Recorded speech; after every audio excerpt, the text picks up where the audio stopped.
Housing has felt like a roller coaster lately. Up, down, around. What lies ahead? Are we headed for a massive drop, or will this thrill ride keep us guessing? Fasten your seatbelts. Please keep your hands and feet inside the car at all times. Whether roller coasters get you excited, or perhaps they make you want to curl up into the fetal position, today's market has been a bumpy ride.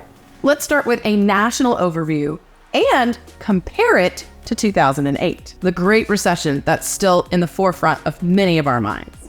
Here's a graph of the average annual supply going back to 1999. Right now is green.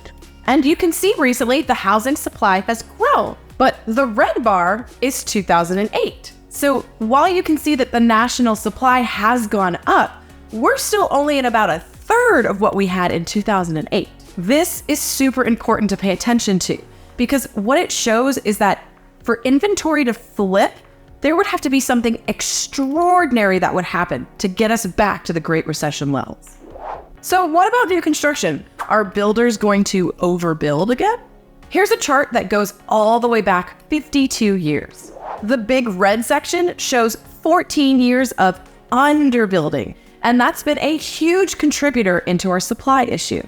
You can see that this year, finally, we have hit the average, but it's not going to change things overnight because we still have 14 years of catching up to do.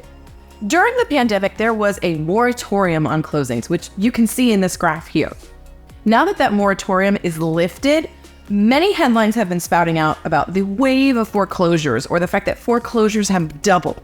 That may be true as we review the foreclosure numbers of 2022 and 2023, but even if they've doubled, they were so darn low that they're nowhere near the levels we've seen. And this is due in part to stricter lending standards that have been adopted post-Great Recession. Prior to that, you could shake a hand and get a loan. And now, any of you have tried to apply for a loan, you know there's a lot more hoops to jump through. That, plus the moratorium during the pandemic, kept this giant wave of foreclosures from coming to fruition.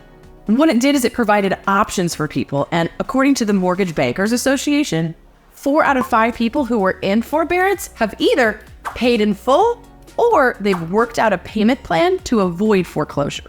In plain terms, more houses are for sale this year than there were last year, but that's still nowhere near the levels we were seeing leading up and into the Great Recession. New construction, it's catching up, but it has not even come close yet to filling the gap that happened after the recession. And yes, foreclosures have risen, but they are still well below the numbers we've seen over the last 20 plus years. You can think of the real estate market like a roller coaster. All of the cars are connected, but they're not all at the same place at the same time. Some are dropping down while others are climbing up. And any one data point can tell you a story, but it's the combination of everything that gives you the full picture. All of it's connected, and once you understand the roller coaster, the ride is way more fun. I'm Lindsey Johnson, your resource for all things real estate. See you next time.